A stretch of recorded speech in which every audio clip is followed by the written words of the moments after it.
Good afternoon, good morning, everyone. And thank you very much for your patience as we are starting about half an hour later than we had scheduled to start so that we could make sure we had all the proper paperwork for council members who are thinking about different motions or things that they would like to make.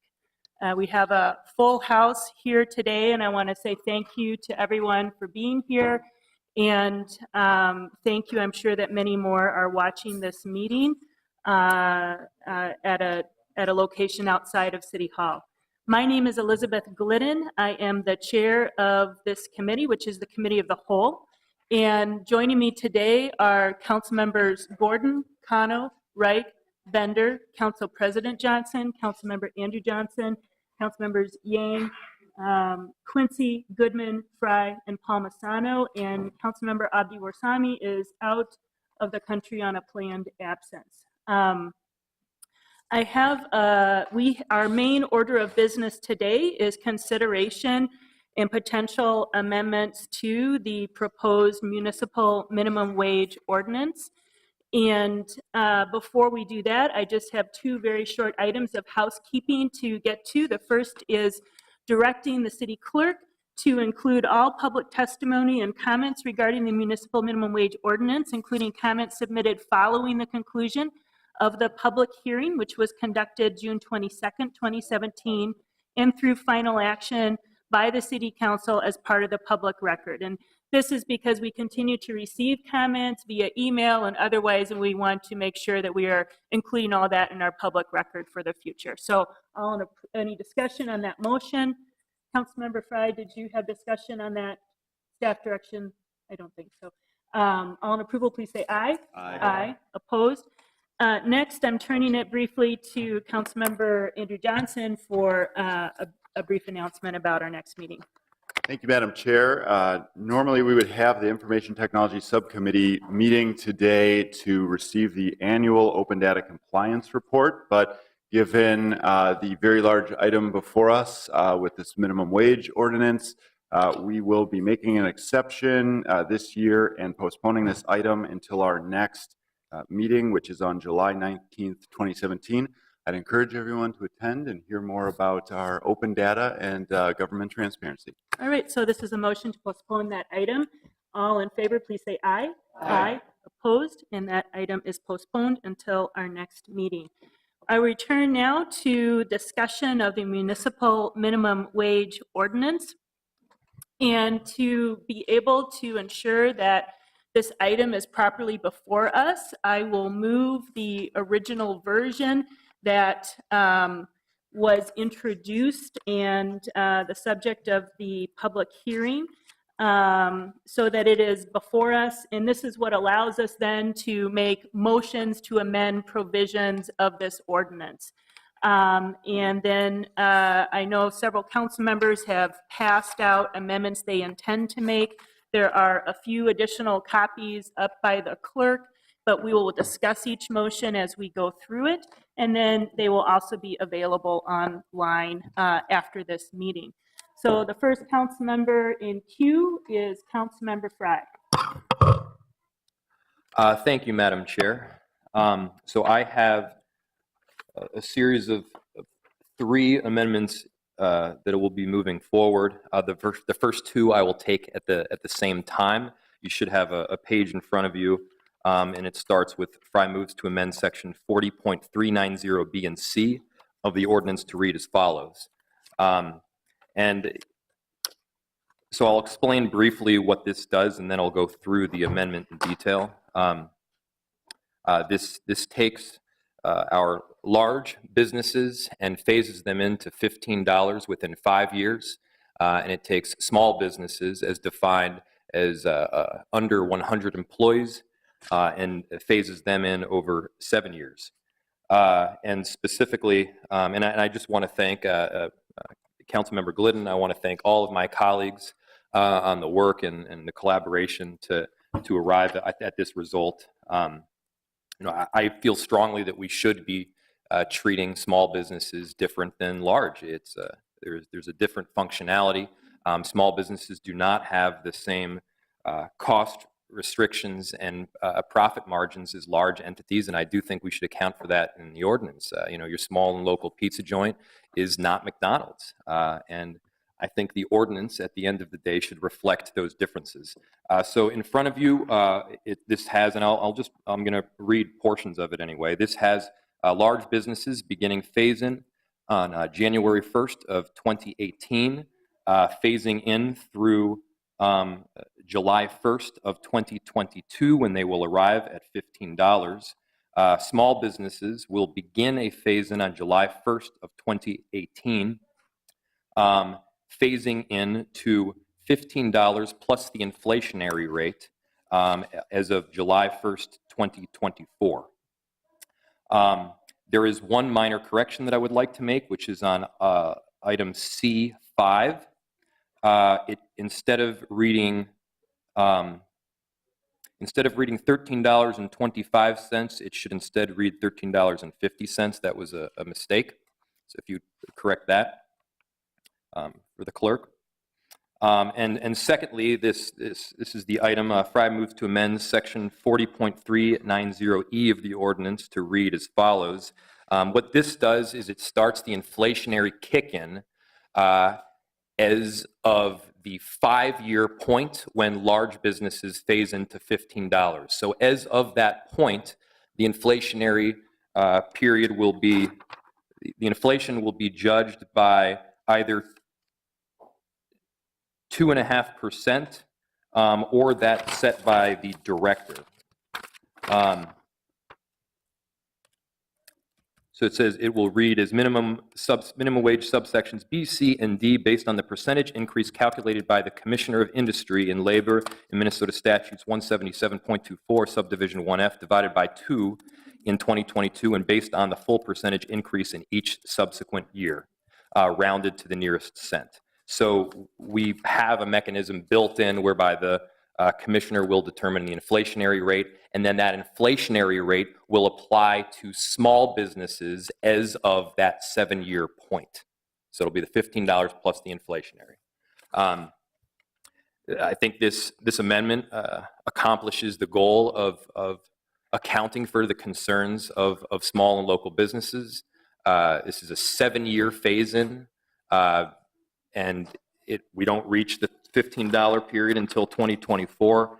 I think we need to be moving forward in a way that uplifts workers and simultaneously accounts for the realities that small local businesses are facing in our city, and I believe this does that. So I'm happy to stand for any questions on this topic, and I will move those two forward.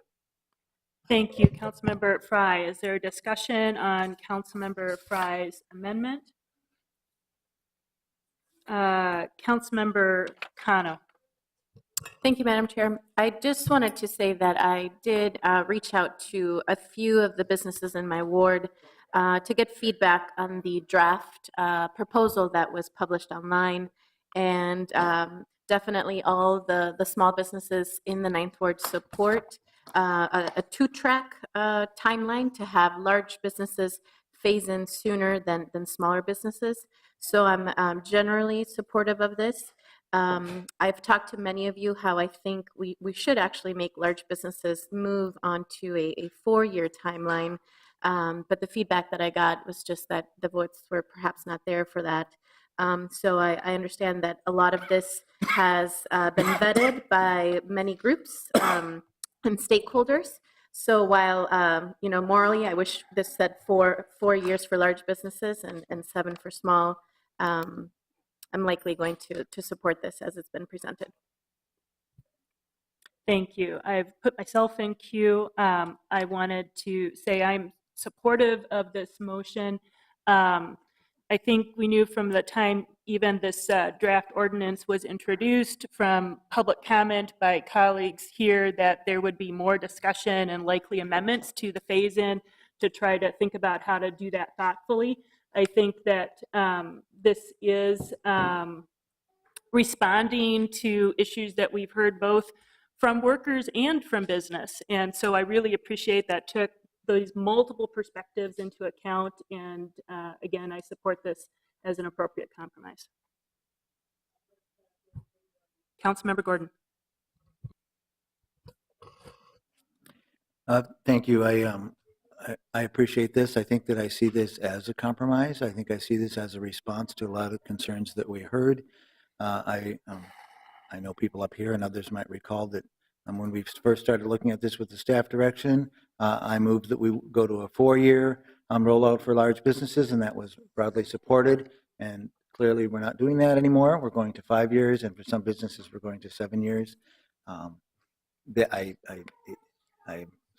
support it with some regret. I mean, there was definitely a sense that there's urgency here, that we need to start raising the wages of our lowest paid workers so that they can participate more fully in the economy. People actually started talking about this 10 years ago, 8 years ago. It was a really big issue, I think, even in the campaign before we took office, the last campaign. And so people are impatient. We also delayed things further when we were unable to accept going forward with the charter amendment.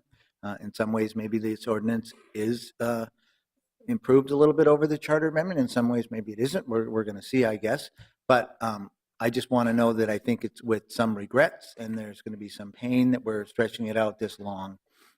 But I also recognize that there's going to be pain, and there's going to be regrets, and there's going to be challenges and difficulties out there for people who are going to be implementing it. And I think that by doing this, we're recognizing that and acknowledging that, and we're coming to a compromise position that hopefully will work. And hopefully that all the workers and all the businesses in the city of Minneapolis can see what they can do to make sure to implement this in a way that's going to be successful and the best for everybody. Councilmember Bender. Thank you, Madam Chair. I will also be supporting the motion. I think this is the strongest policy for workers that we can pass through this council. And some of the things that I have prioritized are reflected here, and that's why I am willing to support this today. One of the big things was making sure that we didn't define large and small business by a cutoff number that would exclude a huge percentage of our workforce. And this number of 100 employees, plus or minus, is a number that, again, doesn't leave behind too much of the workers in Minneapolis like a higher number would.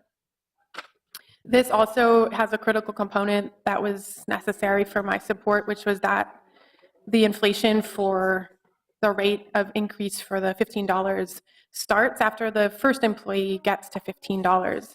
And so that means the vast majority of our workforce will get to $15 an hour by 2022, and then their wages will start going up at an inflationary rate that next year.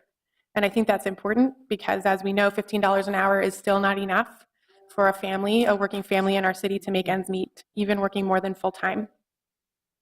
And so I didn't want to leave too much time while workers were still stuck at a lower number. And then I think we have done our best to carefully weigh the impact and feedback from small businesses. I have hundreds in my ward. I've said that many times. I think I probably have the highest number of constituent-owned businesses in the city. I have hundreds and hundreds of small businesses. When I sat down one-on-one with business owners in my ward and we talked about having a longer phase-in, that did sound like it helped many of the small businesses in my ward. And again, because we're limiting it to the number of employees, I feel comfortable with that we're not leaving too many workers behind. I also think that a bigger piece of how we're supporting small businesses goes well beyond the details of this ordinance. And I just want to be clear that we directed our staff to do a significant amount of work about how we can better support small businesses in the city of Minneapolis. We're looking at expanding our loan programs. We're looking at ways we can do even big picture creative things like helping small businesses get access to health insurance. And so these are the things that I think are most important when we're talking about supporting small businesses. It's not just weakening worker protections, but taking a holistic approach to how we can work in partnership with all of the businesses in our city to be a place that's great to own a small and local business. And I've had great conversations with stakeholders about how we can really get all hands on deck. Lots of organizations in the city working to support and highlight and promote our small and local businesses. So thank you, Madam Chair. Thank you. I'm not seeing any further requests to comment or for discussion. So on Councilmember Fry's motion with the verbal amendment that he made, changing the 1325 to 1350, all in approval, please say aye. Aye. Opposed? And that amendment is approved. Councilmember Fry?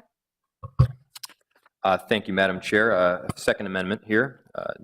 I move to amend section 40.380 of the ordinance to read as follows. And this particular subsection outlines the definition of what constitutes both small and large businesses. And specifically, I added a subpart D stating that employers that operate at more than 2 locations in the city and more than 10 in the state shall be considered a large business.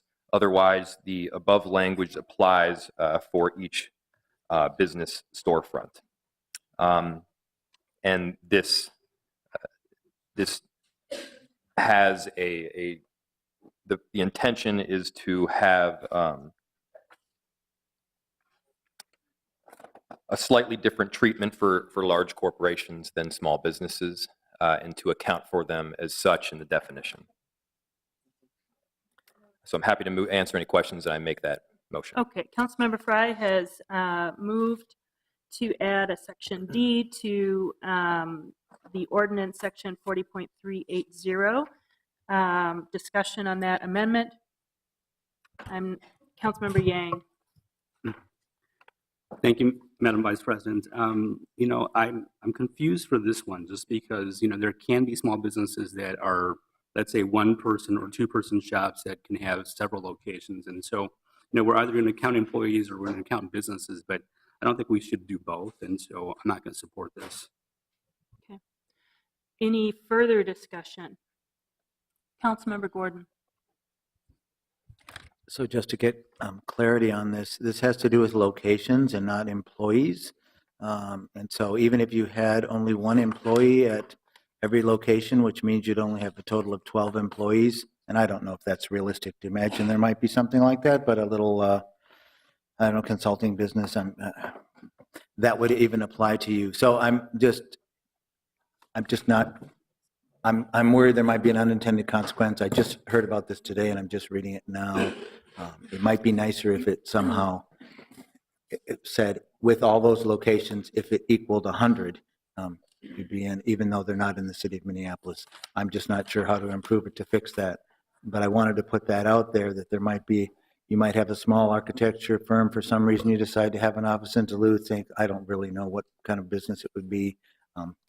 But think about that, because it could be a significantly lower number than 100 of employees, even if you had those locations. I do understand that really what we're after, probably most of those businesses would have over 100 if they have 10 locations outside the city and 2 in the city. They probably would. But I just wanted to put that out there. Councilmember Fry. Thank you, Madam Vice Chair. Councilmember Gordon, thank you for the questions. What this would tackle is the instances when a single storefront may have less than 100 employees, like, for instance, McDonald's, but is independently owned and has many, many locations throughout both the city and the country. So I don't think too many of us are under the impression that McDonald's should be counted as a small business. Instead, they should be counted as a large business. Similarly, we have many independently owned and local restaurants in the city that I do believe should be in the small category, and should be based on each individual storefront. So this tackles both of those concepts within the amendment.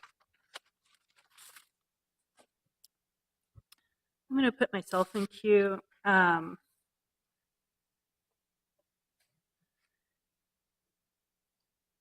This is a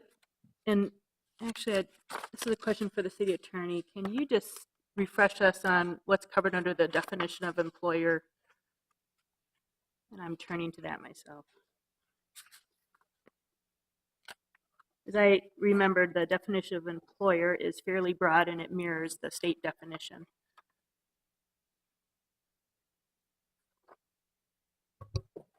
Madam Chair, under the draft ordinance, employer means any individual, partnership, et cetera, different business kinds of entities, or any person or group of persons acting directly or indirectly in the interest of an employer in relation to an employee.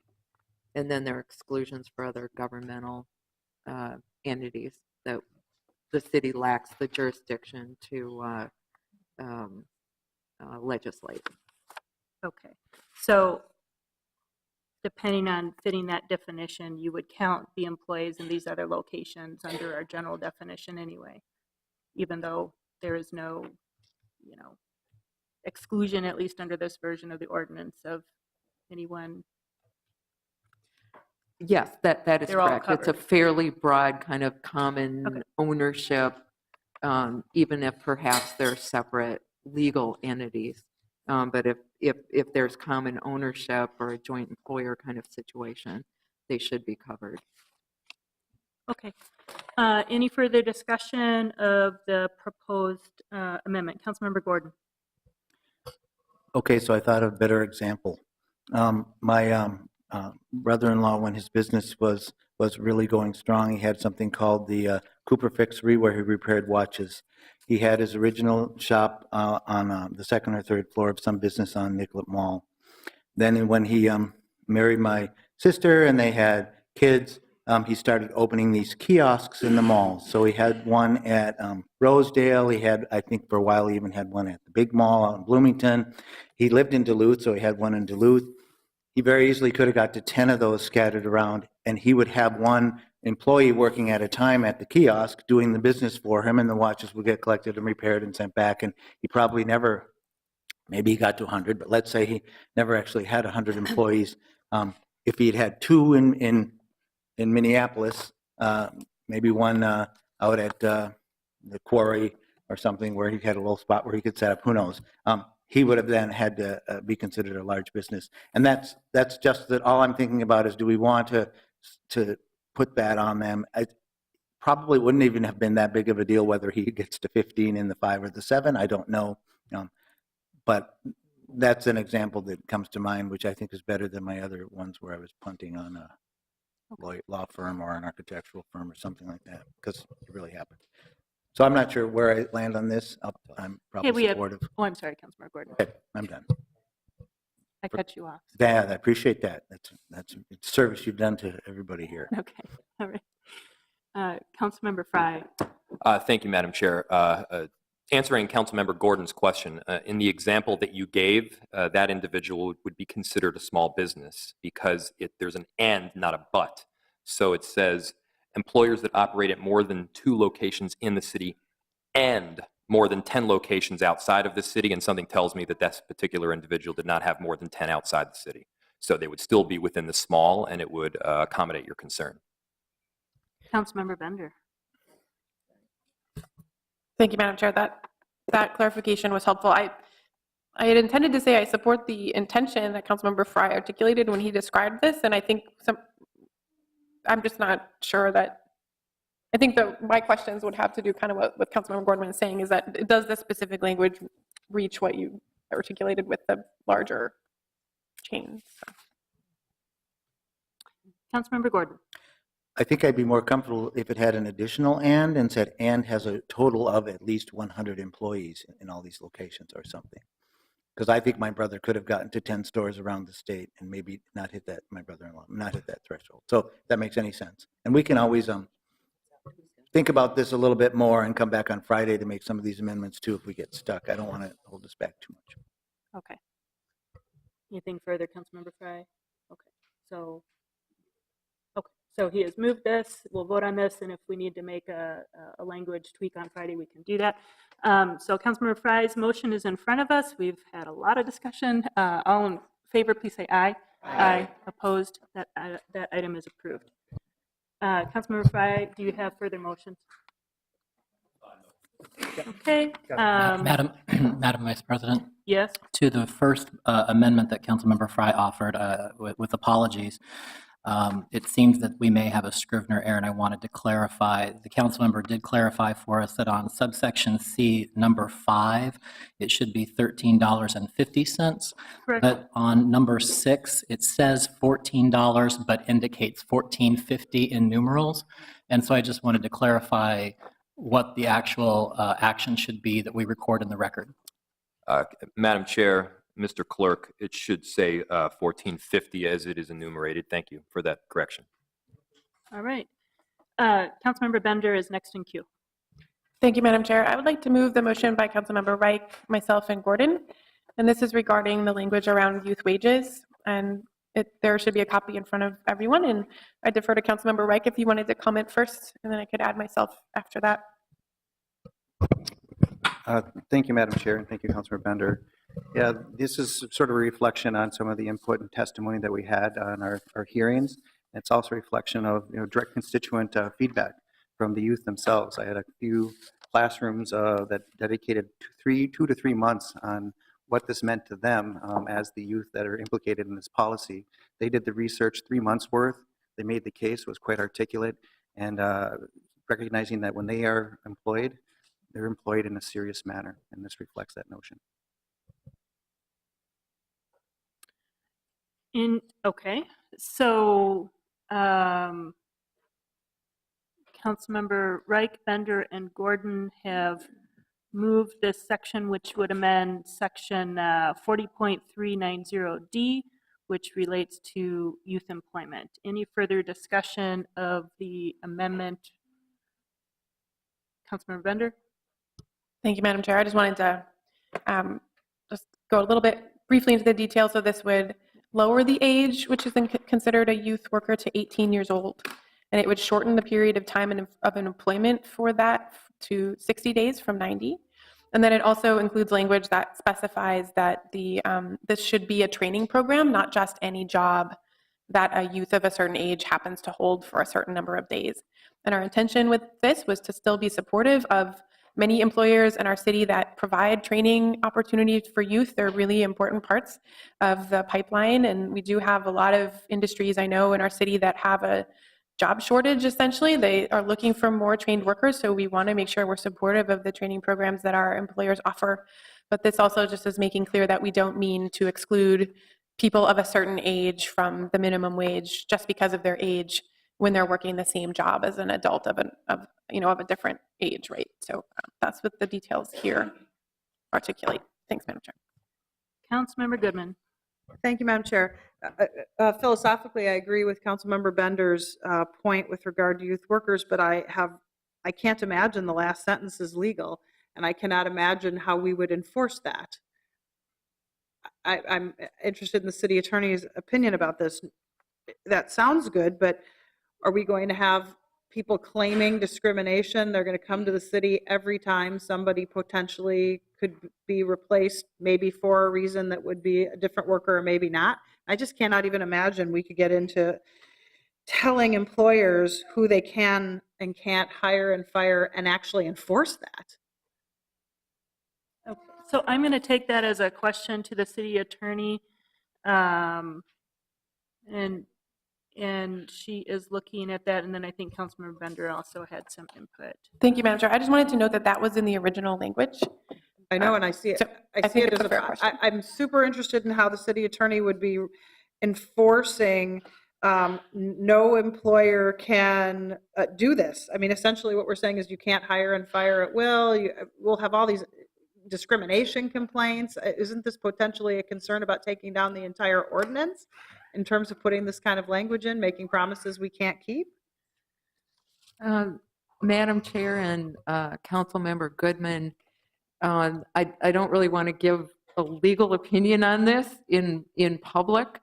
My assumption is that we would use the kinds of standards developed under the employment discrimination laws for retaliation or disparate treatment kinds of claims with elements of a prima facie case and what the facts show if there's a pattern of terminating people after 60 or 90 days or just to hire somebody at the same wage when there's no other practical purpose for it, those kinds of things.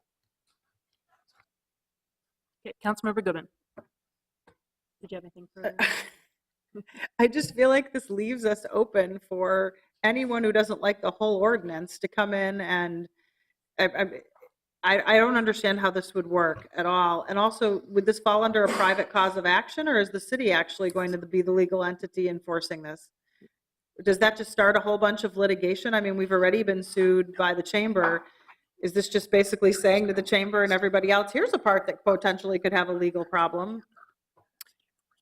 So I'll take that as an additional question to the city attorney.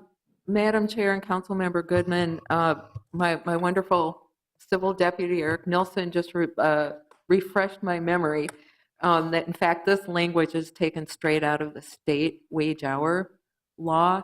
And so it's been in state statute for a while. That's where that language came from. In addition, the current draft of the ordinance does contain a private right of action, so not all the burden would fall on the city to try to enforce that. Okay. But yes, it would be a basis for a complaint coming to the Civil Rights Department under this draft ordinance. Thanks. Okay, Council President Johnson. Thank you, Madam Chair. And I guess I see kind of the obverse of this, that, where the concern is that you would hire a young person in this reduced wage for 60 days and displace someone who, I mean, that's the challenge, displace someone to take advantage of the training wage for 60 days. But I actually, I'm not going to support this today because I do think this does provide a challenge for, I'm just going to mention the cookie cart in North Minneapolis, where children children work longer than 60 days, and it's a training wage. But again, they will be forced to serve fewer children if at the end of that training wage day, 60 days, they have to pay the higher wage. So I just see this as a place where we're going to see fewer young people hired, and I think that's a problem. I won't be supporting it. Councilmember Quincy. Thank you, Madam Chair. I had a question. I think, again, this may have to go to the city attorney for a response. But I was just interested in the question of the age of 20 versus 18. One of the reasons I believe it was 20 that we included in the original ordinance language had something to do with state law. And I wondered if we were introducing another interest area to how to defend that should a suit arise. And although I certainly appreciate what the authors are trying to accomplish here, I just had a question about being consistent with state law. Madam Chair and Councilmember Quincy, the 20-year age cutoff is the age cutoff in the state wage hour law for training wage. So would, by introducing 18 as the cutoff, would that be in conflict with state law, or is that something that we could address internally?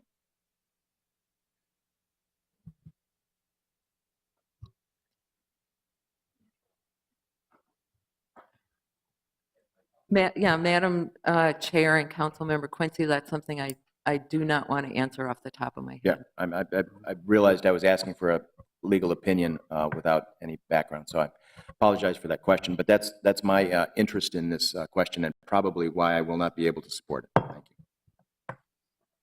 Thank you. Councilmember Andrew Johnson. Thank you, Madam Chair. I agree with the intent of this.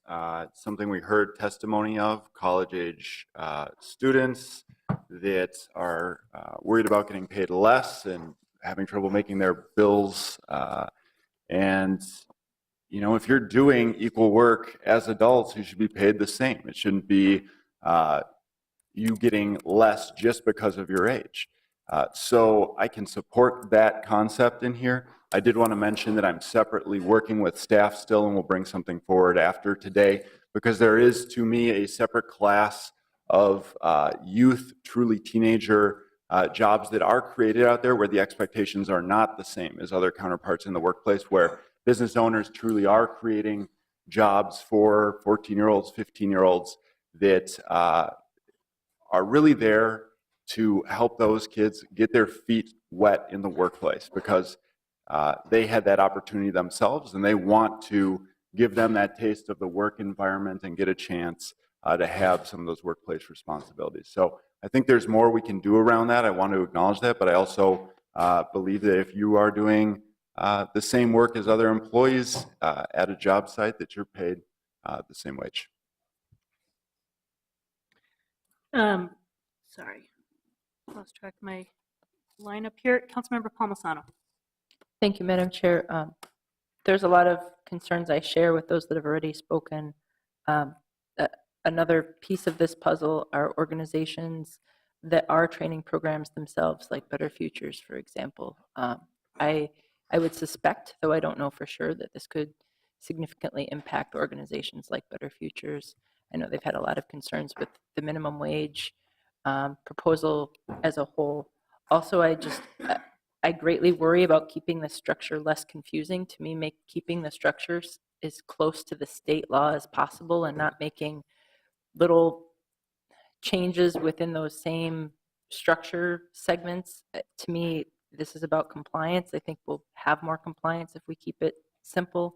But also, to me, this is about being able to spread this and making Minneapolis a catalyst instead of an island. And so I don't know that I can support this for those reasons. Thank you. Councilmember Gordon. Excuse me, Councilmember Reich. Thank you, Madam Chair. Not a legal opinion, but a layman's observation. We already are significantly deviating from state policy by every action we're taking today.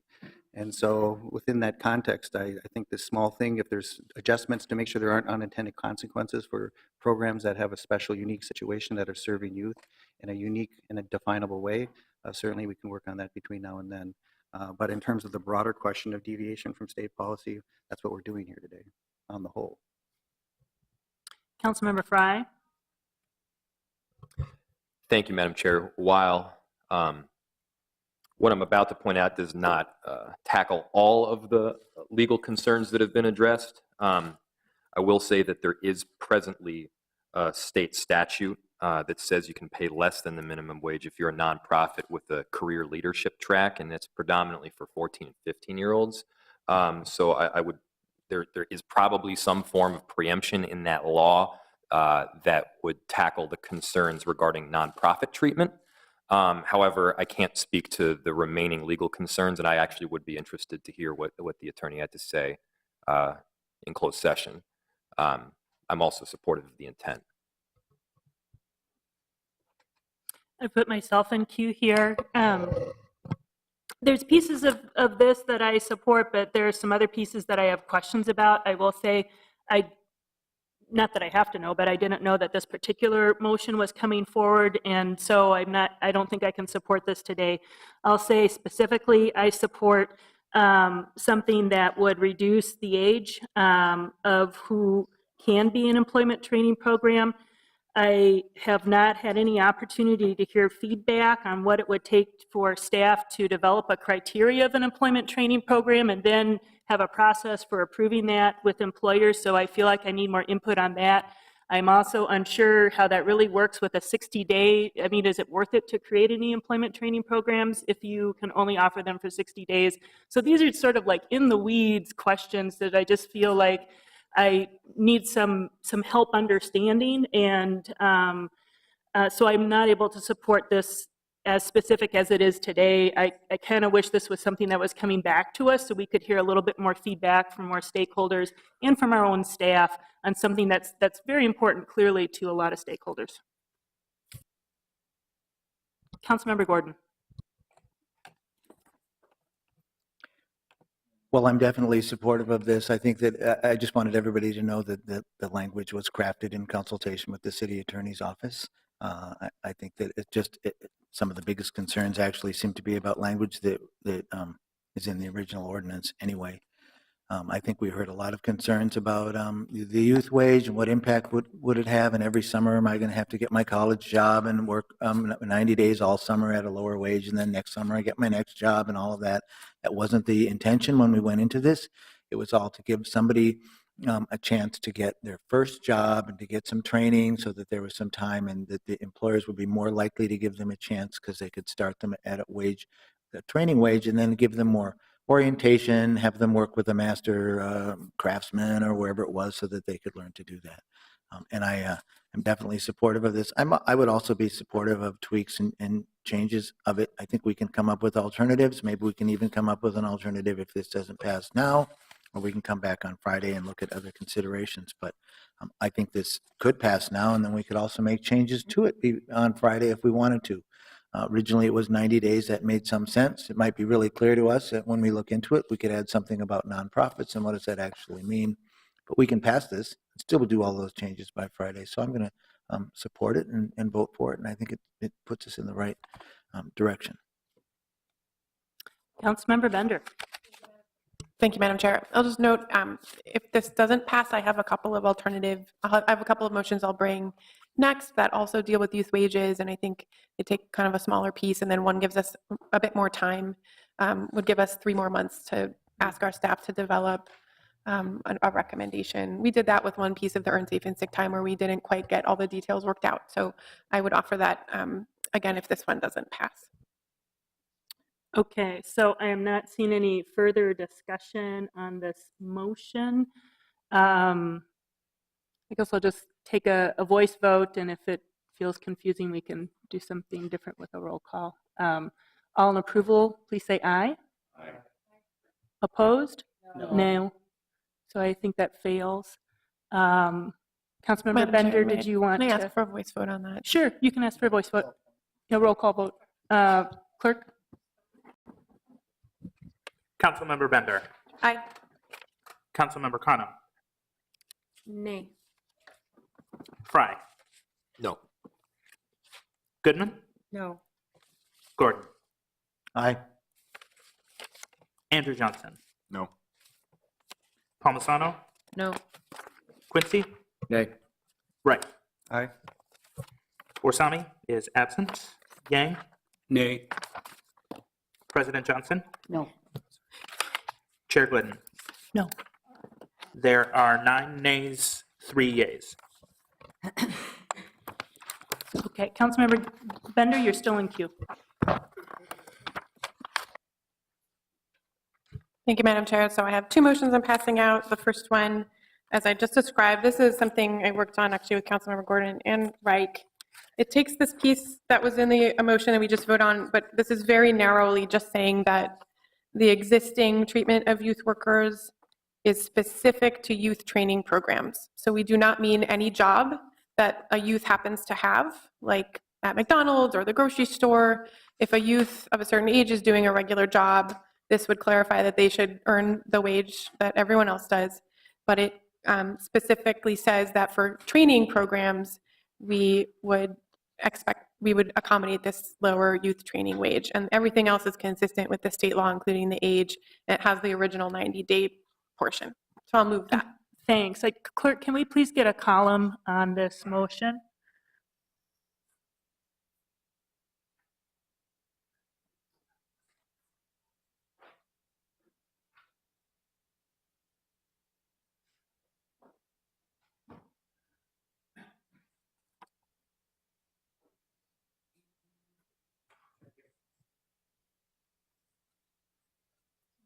It's always right when you feel the pressure of the moment, the technology fails you.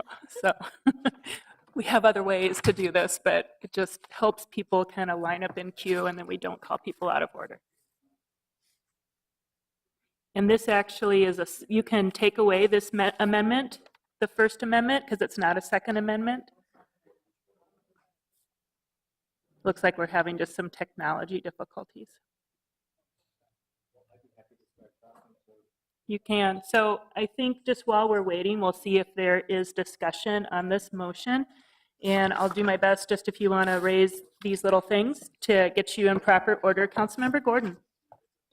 Thank you very much. I support this motion. I think this is actually a nice fallback to what this didn't pass. This still articulates clearly that we want to focus the exemptions to those organizations that are in a city-approved training or apprenticeship program. It also stipulates that criteria will be developed by CPED, but also go through our city's Workforce Investment Board, which is the group that does approve all the workforce development programs and supports their work moving people forward. I think it does, it still includes, of course, that last sentence that Councilmember Goodman had issues with, but that's in the original ordinance, and I don't think it creates a problem. Again, I think this is a great way to address the concerns that were raised by people, many of them. It still goes up to 20-year-olds, so that would allow 20-year-olds also to be hired under this provision if they were part of a city-approved training or apprenticeship program. All right, further discussion, Councilmember Goodman. Thank you, Madam Chair. I really appreciate this approach by Councilmember Bender. This is something we know. We do youth employment at the city. It's a massive budget item within CPED. We spend millions on youth employment. And many of you saw the email that just came forward where we just lost $500,000 from the federal government for our youth employment programs from the state. And that's over a 2-year period. So these programs that have been so good at helping youth find career pathways to employment are already being eliminated. So this is an area we know. So I, in particular, support the staff direction by Councilmember Bender to have a broader group of people who work in this area look at how this can be accounted for and return with recommendations. This is something that we do.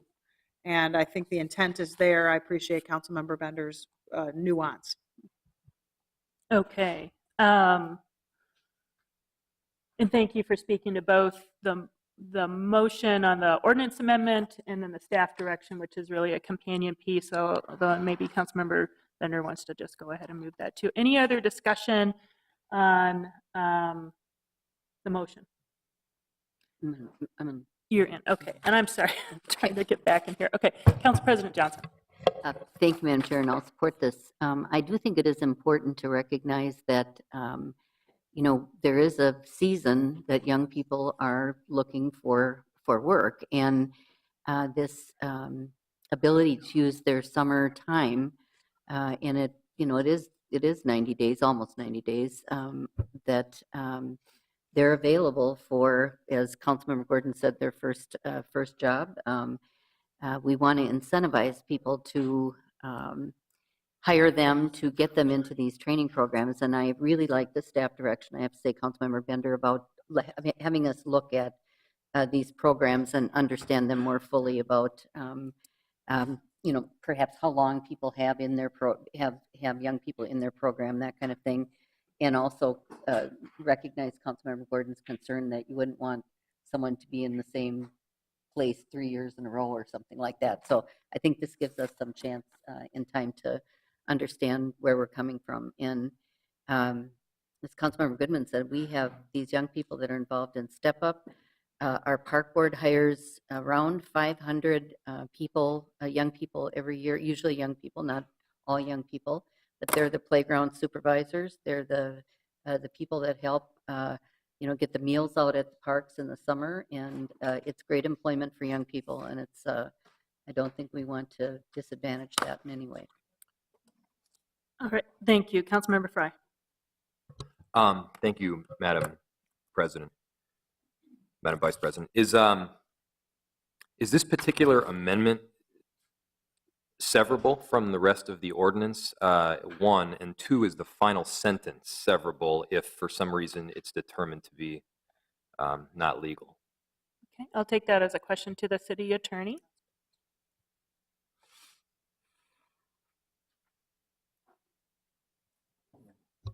Madam Chair and Council Member Frye, we could make it so. I'm not sure that it does at the moment, but we could revise the severability provision or revise this section so that they could be separate parts or apply to different, cover different, the no displacement could be corrected. So thank you, Mrs. Siegel. So, I mean, I support the intent of this one. As a matter of fact, I support the general intent of the last motion as well. My concern is with that final sentence, then eliminating the ability to get it done and get the result because of a legal concern that I'm not aware of yet. Councilmember Bender, I don't know if you would be interested in making this a severable clause so that the remaining portion of your amendment retains its force and legality, even if that final sentence is determined to be not legal?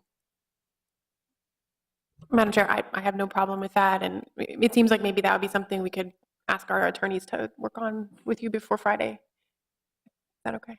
This really, I think, is truly kind of a technical change because we'll use our city attorney just to help with it's not changing the language, probably. It's about how it's framed as separate provisions. All right. Okay. Further discussion, Councilmember Quincy? Thank you, Madam Chair. Just a quick question. Are both the motion by Bender and the staff direction, are we going to vote on this as one item? I think we'll vote on them separately. I don't think she's moved her staff direction, actually. Okay, thank you. Okay. So on the motion to amend, I don't see further discussion. All in approval, please say aye. Aye. Aye. Opposed? Councilmember Bender, did you want to move your staff direction? Describe what that is. Thank you, Madam Chair. This is the staff direction that many council members referenced, but this says that the city recognizes that many employers in Minneapolis have youth training programs that provide valuable opportunities for youth workers, and also recognizes that many youth work in regular jobs for income needed by their families. And so it directs our staff to bring back some recommendations about how we can meet both of those goals. And it gives the timeline through September 2017. And I'll move that staff direction.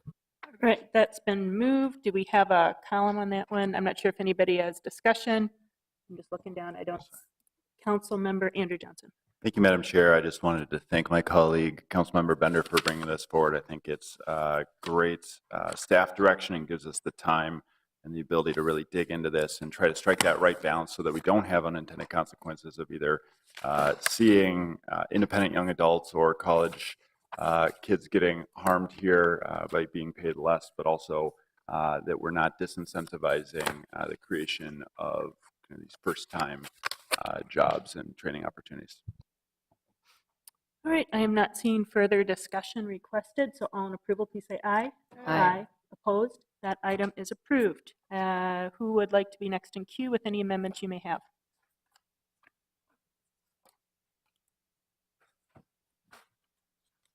Who has an amendment that they haven't yet moved? Okay, Councilmember Palmisano.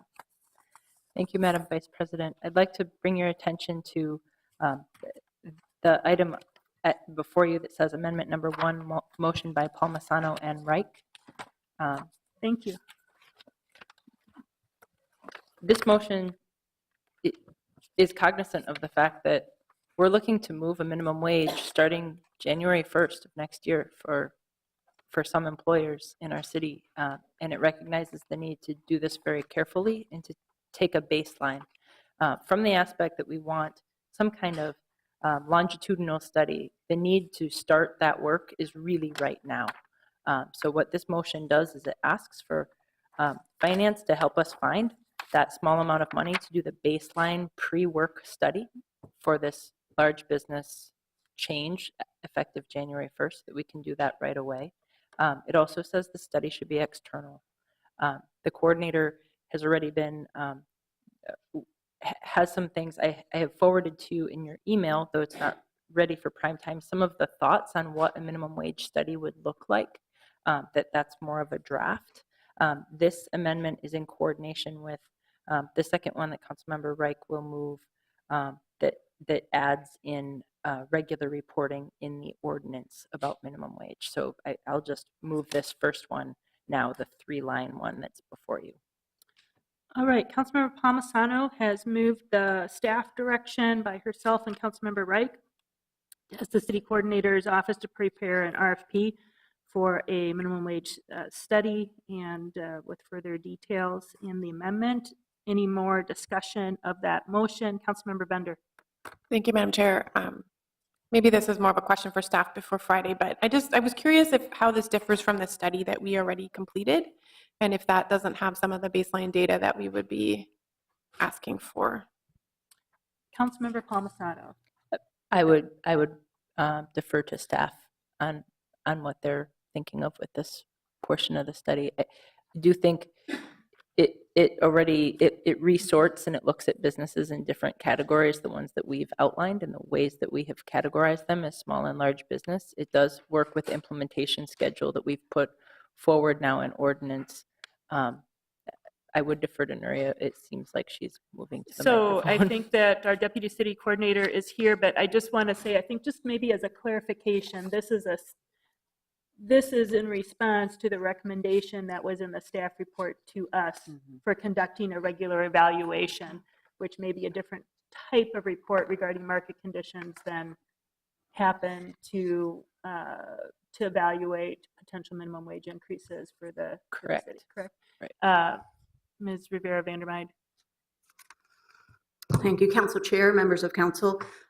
In learning about this desire, what we have talked about is a baseline study. We certainly do have a study already by the Roy Wilkins Institute, and I'm sure you all know, as we have sent you emails about the plethora of studies that we have accumulated in the research of this topic.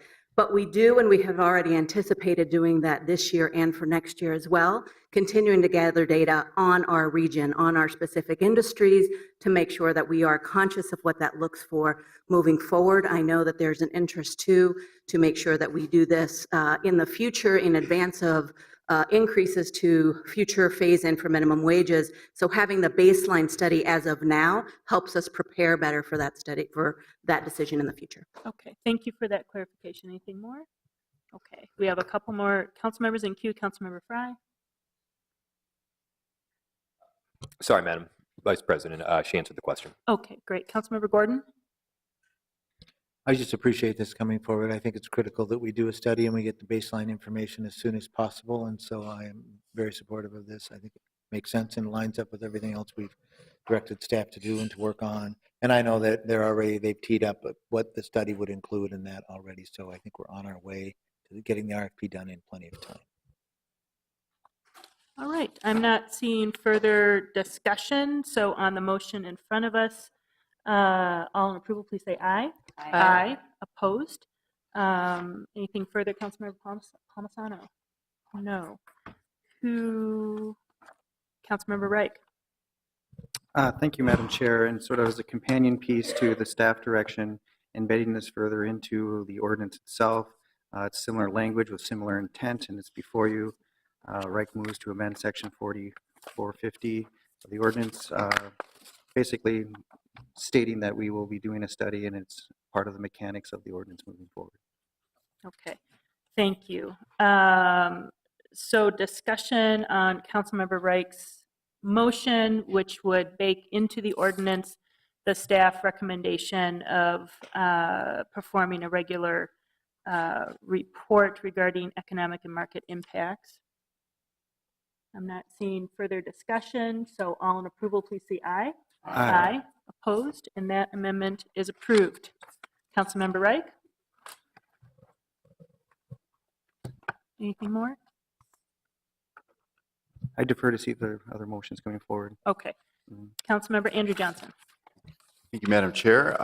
Councilmember Reich and I are bringing forward a staff direction directing CPED staff to prepare recommendations for creating an ongoing matching grant program to help qualifying restaurants and small businesses pay the cost of sewer access charges and ADA compliance facility improvements. Staff will report back to the CDRS committee with recommendations no later than the end of July 2017. I'd like to speak to the staff direction as well.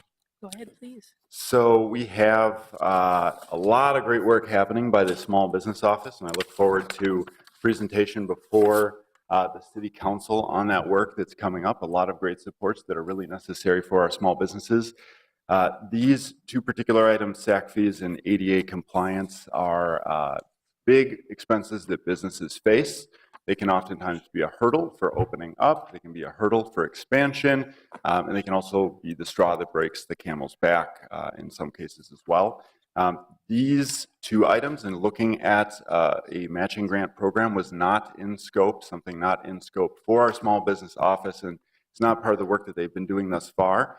But this is a huge opportunity to step up and help out our small businesses and provide support for them and is something that is time sensitive as well with the upcoming budget. So we want to make sure that we have any recommendations around such a program ahead of the budget so that we're not trying to take away from other departments or anything like that if we proceed with this. And so I think this is an item that our small businesses have been asking for and is something we could do to help show our support.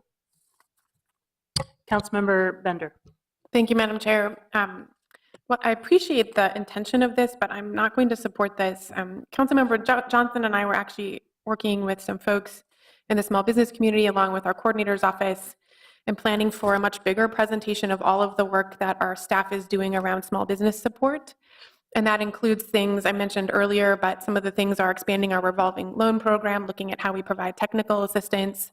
And I think many of them may actually have a budget component. So I don't feel comfortable today with no kind of information about what this might be competing with or what the overall strategy that our staff has been working so hard on with their small business team that Councilmember Johnson actually, that was a response to a motion, staff direction that he had made.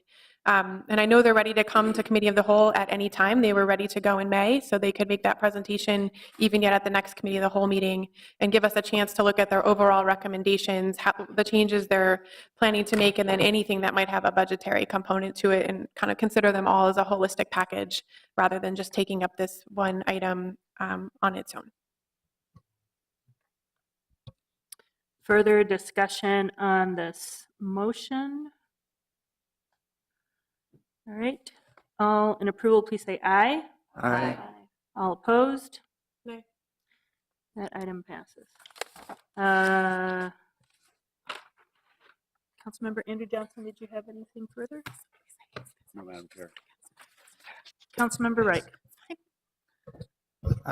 Thank you, Madam Chair, and sort of inspired by Councilmember Andrew Johnson's notion that we should start now, sooner than later, supporting small business and our contemplations around that, and with our studies and programming and additional budget items and programs to support them. I have before you, for purposes of City of Minneapolis wage policy, the definition of a micro business is a business with 20 or fewer employees. And that'll be an important marker, I think, when we talk about support programs for business.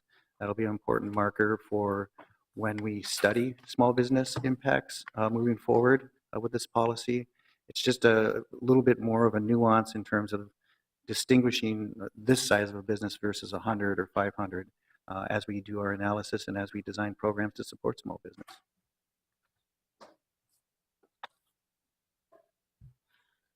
All right, Councilmember Reich.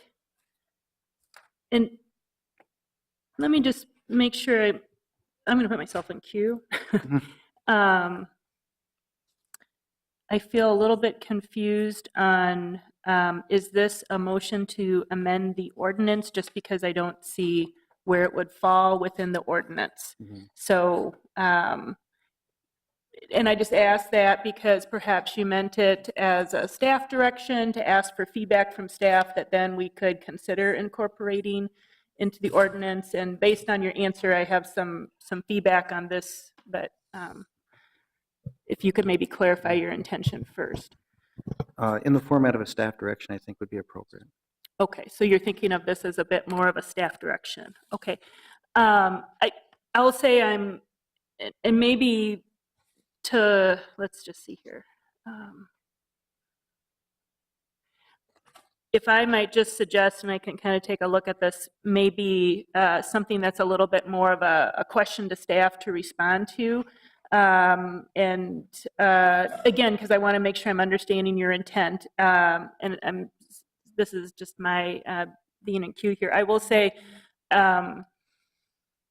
it'd be helpful to me to understand the context within which you're thinking this might be this information might be used. And I just say that because we have one other place in ordinance where we have defined micro business, I believe, with a title micro business, and that's in the sick leave ordinance. Maybe we didn't use that exact title. I guess I have to actually ask. I'm not sure if there are other places within city policies and an ordinance where we also have different definitions of small. I'll say when I know when we were looking for what would be the definition, not of micro, but of small, there are many definitions used for different sorts of purposes in state law and federal law. And so that's why I'm just, it sounds like you're using this more for how do we gather information?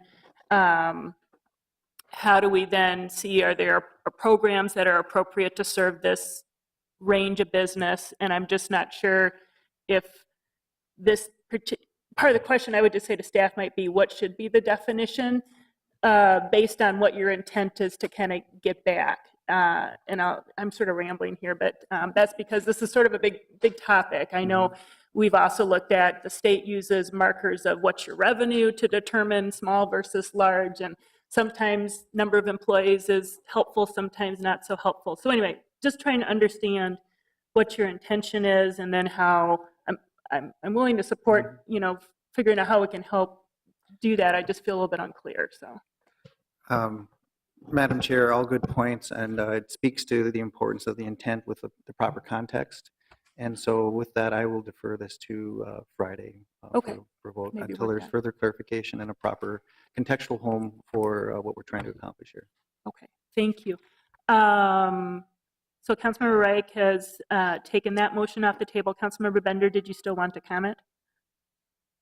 Madam Chair, I just would say if the intention is to exempt all employers who have 20 or less employees, I would not support that. And just to point out again that our earn, safe, and sick time ordinance even we did have some treatment there where it was unpaid time, but that was in part because of the logistics of a very small employer needing to find staff to cover shifts. And so I just have a lot of concern about exempting businesses from our wage law. I just feel like I should throw that out there. Okay. Moving on, Councilmember Reich, the floor is still yours. Did you have anything further? Not at this time, thank you. Okay. Any other motions that council members wish to offer? Council President Johnson. Thank you, Madam Chair. I have passed out a motion that is under the section 40.380, the definitions for employer business size, to add a item which I think is probably misnumbered at this point because we've had a number of changes, that says non-hospital residential care facilities, including but not limited to nursing care facilities, home health care facilities, assisted living facilities, and residential disability facilities that rely on Medicare or Medicaid reimbursement rates shall be considered small businesses. So in effect, that gives these businesses which their ability to raise their rates are guided by another level of government in many, many cases, gives them a longer phase-in time for the wage increases. So they would be considered small businesses. Thank you. I'll move that, Madam Chair. Okay, Councilmember Quincy. Thank you, Madam Chair. I just I wanted to add my support to this particular motion. I know it was important to one of the small healthcare providers in my ward, and we talked about this, and we understand the reimbursement rate can be adjusted, and this will provide a little extra time for that adjustment to happen, as they probably would fall under the category of a small business anyway, but this just carves that out and makes sure that we're treating these a little bit differently, understanding the, as the Council President mentioned, the jurisdiction we don't have any control over on their reimbursement rates. Councilmember Goodman. Thank you, Madam Chair. So this is a very personal issue to me. I work as a volunteer in a nursing home in North Minneapolis 1 day a week. And the nursing home where I work, every single person is poor, and they rely on Medicare and Medicaid to pay the bills for everybody. There's not a single person paying their own bills at this nursing home. And when the cost of doing business at this nursing home goes up and the state or federal government don't reimburse for that cost, the nursing home needs to cut something.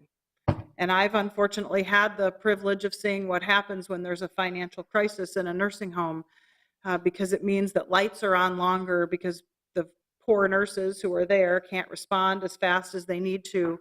And there's also issues with, believe it or not, food, which is a big component of what it takes to run a nursing home.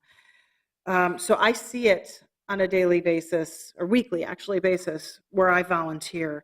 This does not exempt these businesses. It just simply gives them a longer phase-in period for the reimbursements from the federal government to catch up. Now, we can talk about, and quite frankly, bemoan what's happening at the federal level as it pertains to healthcare. And maybe this latest disaster will lead us toward the single payer healthcare system that we need.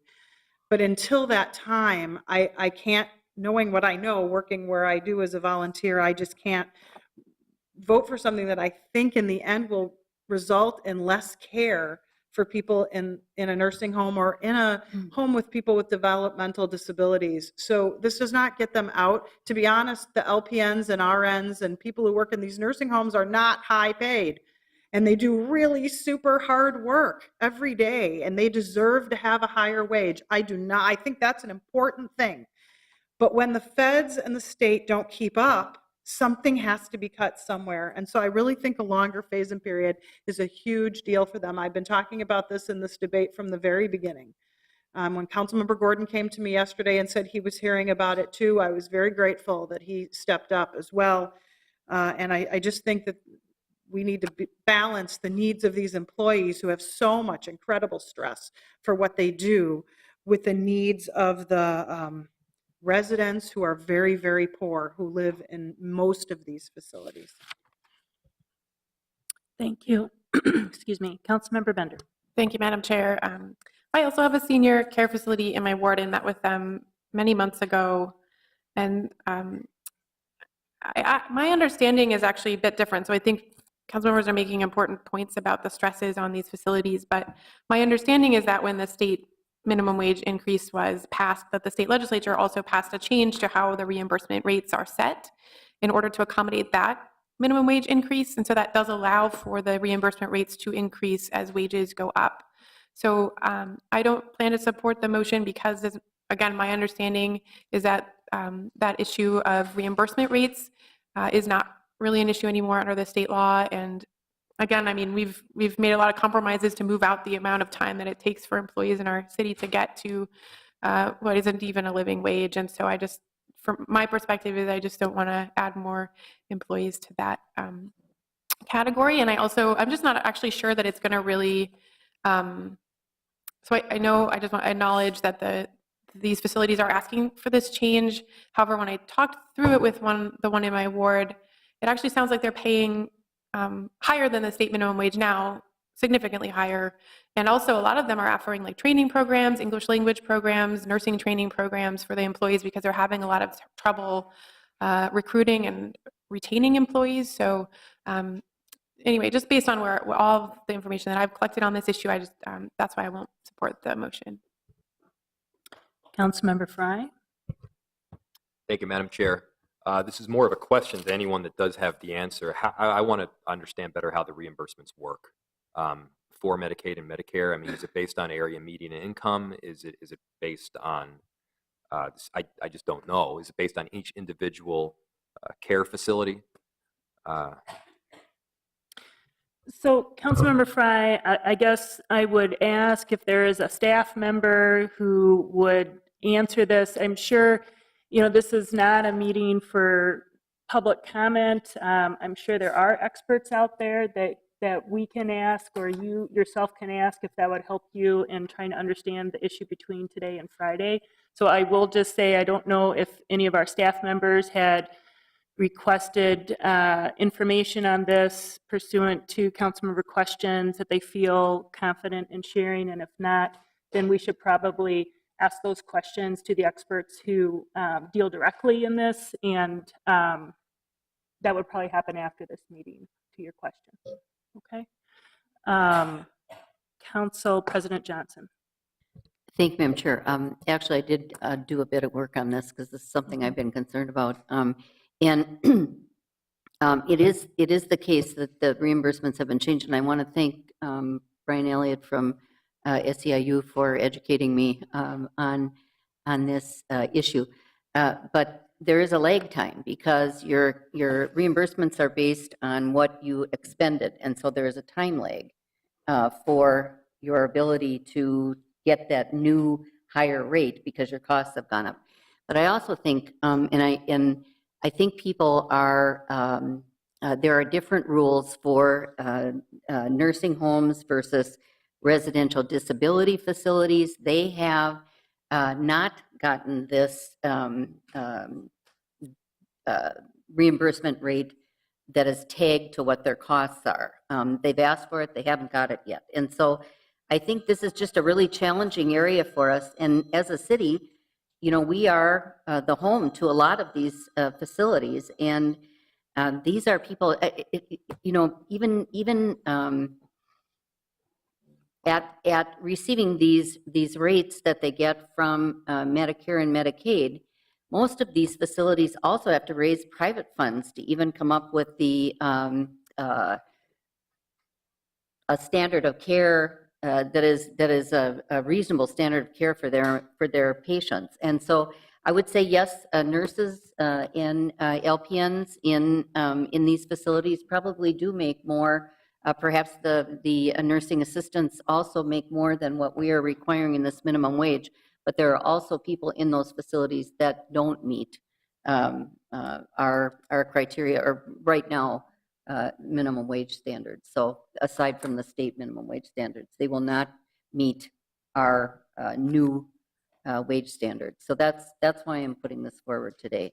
The one thing I want to say about this whole healthcare discussion that's going on is I think that it has opened people's eyes as to the challenges that are in place in the healthcare industry. I mean, to hear the statistic, in Minnesota, half of the people in nursing homes are, they're paid for by Medicaid. And Minnesota has a unique requirement in that they can't charge any more to a person who is on Medicaid, who is a private pay than on Medicaid. And so it is a limiting factor for those facilities. Some states don't have that. If you went to Florida and you were a private pay, boy, you'd have a much nicer room than the person who was on Medicaid. But we are a progressive state, and we've challenged that, and we do it the right way, but it comes with a cost. So I've put myself in queue on this one, and I'll be brief. I appreciate the reason for bringing this forward, and I know that even from the beginning when the staff report was prepared, this was sort of an area that was flagged for watching and asking questions and evaluating concerns. I am not able to support this amendment. The reason is really I feel like we're picking and choosing some exceptions when there can be others that fit into this category, as well as being in a box of receiving reimbursements from the state or from the federal government. And additionally, honestly, you know, stories of businesses that may not have that model, but are small margin businesses that also put a lot of heart and soul in trying to figure this out. So I just feel like it creates a little bit of a winners and losers situation. And I'm not supportive of that for the structure of the ordinance. I'm not seeing further discussion on this motion. So, Councilmember Frye. Thank you, Madam Chair. I really would like to collect some additional information on this one, but prior to Friday, just so I feel like I have my knowledge set. Thank you. Anyone else who would wish to comment? Not seeing anyone. So all in approval of this motion, please say aye. Aye. All opposed? Nay. All right, that is approved. Anyone else with a motion?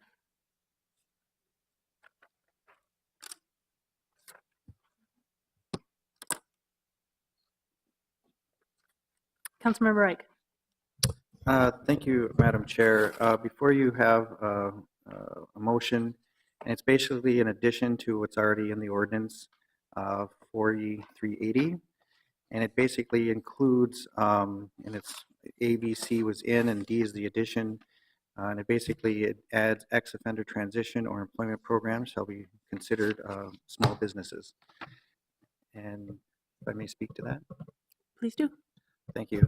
I have several what are called social enterprises in my ward, and they basically provide a set of time frame where they have counseling and other services that gets them ready to do the work that they have in-house. And of course, that's not permanent work. That's to get them out mainstreamed into the employment. They have no problems with doing, accommodating the increased wages as proposed in this ordinance during the time they're actually doing the work, but some time accommodation allows them to adjust for the part where it's strictly based on donations, not revenue generated. And so this accommodation softens that transition by including them with a series of other businesses that are included in A, B, C above. Any discussion on Councilmember Reich's motion? Seeing none, all in approval, please say aye. Aye. Opposed? That item is approved. Any further motions by council members? I am not seeing any, so we have before us the ordinance with amendments. And so I'll ask if anyone wishes to make any comments on the ordinance as amended before we vote on this. All right, I'm not seeing any requests. So all in approval, please say aye. Aye. Opposed? One no. And we have approved a minimum wage ordinance for the city of Minneapolis. Oh, we haven't yet. Well, not yet for this committee. So, but there are, I will just note, 12 of us here. Yep. So with that, we have concluded with this item on our agenda. We do traditionally at the committee of the whole ask committee chairs to make reports. I'll kind of look to committee chairs to see if you would like to go through that process to highlight important items on your agendas. Okay, so we will then turn to that. If folks would like to leave, we'll give a moment for you to go ahead.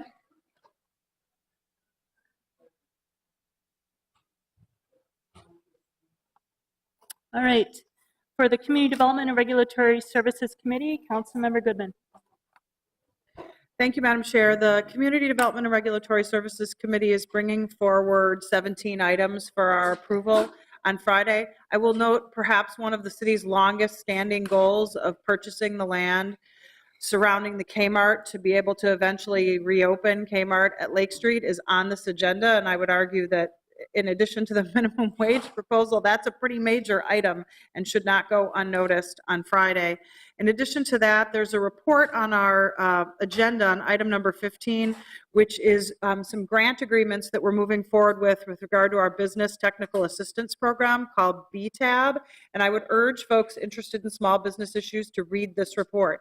This report talks about how we are working with a variety of partners in the community development community in order to help immigrant and minority businesses start up businesses. It's a technical assistance program that's had incredible results, including employing hundreds and helping more than a dozen people start and open businesses in the city. So it's an important report. I think those of you who question whether or not we're doing work in this area as it pertains to equity will be very, very surprised with regard to the results. And so I would urge folks to read that report. I also want to note we're moving forward with our year 2018 low-income housing tax credit QAP procedure and manual. This is the point at which we're requiring developers to extend their affordability period in order to rank high enough to get these tax credits. This is also a very important piece of work that a lot of us have been working on, in particular Councilmembers Reich and Quincy and I, with regard to making sure that those that use our bonding authority in a competitive environment are required to have affordability longer than 15 years. So there are a large number of important items on the community development agenda for approval on Friday, and I hope they don't get overshadowed. Thank you, Councilmember Goodman. Health, Environment, and Community Engagement, Councilmember Gordon. Thank you very much. We are bringing forward 7 items for consideration.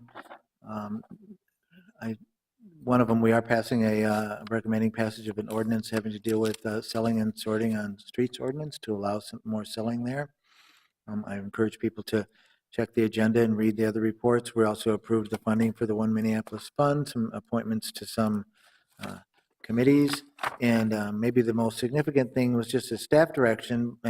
Well, we authorized an agreement with Excel, first of all, to participate in the Renewable Connect program to get more of our electricity from clean renewable sources, but we also directed staff to do a further analysis and report back to the committee in August with the steps and recommendations for the city to get 100% of its electrical usage from renewable sources within 5 years. And that's probably the most exciting item that we've moved. Thank you, Councilmember Gordon. Next, we have Public Safety, Civil Rights, and Emergency Management. Councilmember Yang. Thank you, Madam Vice President. I can pass on this. Pretty routine stuff. Okay. Transportation and Public Works with Councilmember Wright. Thank you, Madam Chair. Most items would be considered routine actions of the department and their activities. Though item 11 is routine, the nature of it being the ESPN X Games, approving that application for a large block event is a little bit different and kind of exciting. And then we did have, by way of a report and discussion, item 16 of our 16 items was the Complete Streets Policy Update. I think it was a pretty good set of data before us and a great conversation that was had at the committee. I'll stand for questions. Thank you. Next, we have Ways and Means with Councilmember Quincy. Thank you, Madam Chair. We have 8 items for consideration for you on Friday. They are all fairly routine, several contract amendments, notably with Perkins & Will for pre-design and program development services for the downtown office building. We also have a new appointed position in the Health Department for the Director of Environmental Programs. And I also wanted to highlight number 8, which is responses to staff directions on banking services as part of the 17 budget adoption. Happy to answer any questions on those 8 items. All right, thank you very much. And next, we have the Zoning and Planning Committee with Councilmember Bender. Thank you, Madam Chair. There are 4 items, all of which are relatively routine.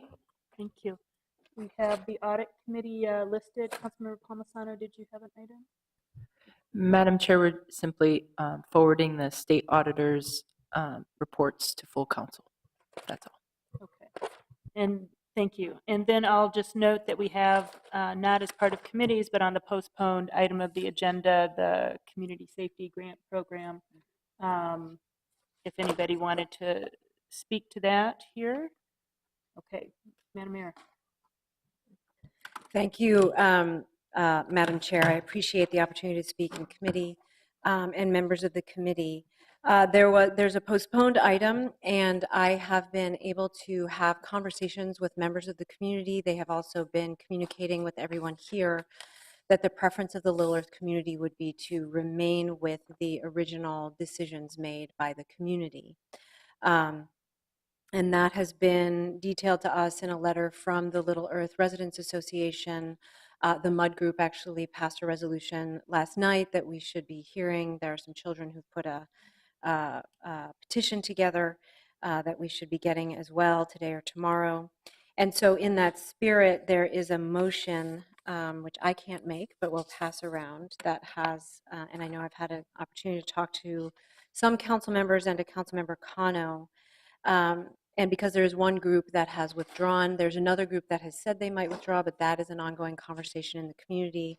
So there is a motion that has been agreed upon that basically says, let's stick with the original allotments. There is a group that has pulled out. If there are any others, that NACD has agreed to step in as the fiscal agent, as a neutral intermediary, to put a process together where the community can decide how to redistribute those funds. And so that is what the conversation with the community has been. I think it is an elegant solution to the situation in which we have found ourselves, and gives opportunity, for example, for any groups that didn't feel like they got enough time to get some more time through NACD's work, but lets the process, the integrity of the process remains, and the integrity of the community decisions remain. Thank you very much. Councilmember Cano is in queue. Thank you, Madam Chair. Mayor Hodges, you did not inform me that you were doing this today, so I'm really shocked that this is coming forward in this way, especially because I've followed the spirit of our vote last week in working with you every step of the way to try to figure out what resolution we could bring forward on Friday. I've had the opportunity to only speak to a couple of council members here because most of us have been busy dealing with the minimum wage conversation. So I'm not ready to bring this forward. I actually mentioned to you over the phone that I was going to meet with the clerk's office to talk about the procedure and that I was going to walk the halls and talk to colleagues about this. So I can't support this the way it is right now, specifically because I am also in conversations with some of the people's projects who are on this very piece of paper. So I'm just like really shocked that this is being brought forward in this way, and I'm disappointed that you did not talk to me about doing this. So I would urge my colleagues to not consider this and wait until I bring something forward on Friday that has been vetted by both the mayor's office, the council, and the community. Any further comment by council members? Madam Mayor. Thank you, Madam Chair. And to speak to Councilmember Kano's comments that were directed at me, we did have a phone conversation yesterday where I walked through what this language was and that it would be a proposal and that I was working with the clerk's office to make sure that it would be responsive. On the other hand, it wasn't necessarily an intention to have this move today, but to have this in front of people because I know that things that are brought at the last minute are often not kindly looked upon, and to let signal to folks that these conversations had been happening and that the situation was being handled. And so that was my understanding was that was the tone and tenor of the conversation we had yesterday. All right. Any further discussion? I'm not seeing anybody in queue. So with that, I believe we have concluded with our business for today, and we are adjourned. Thank you.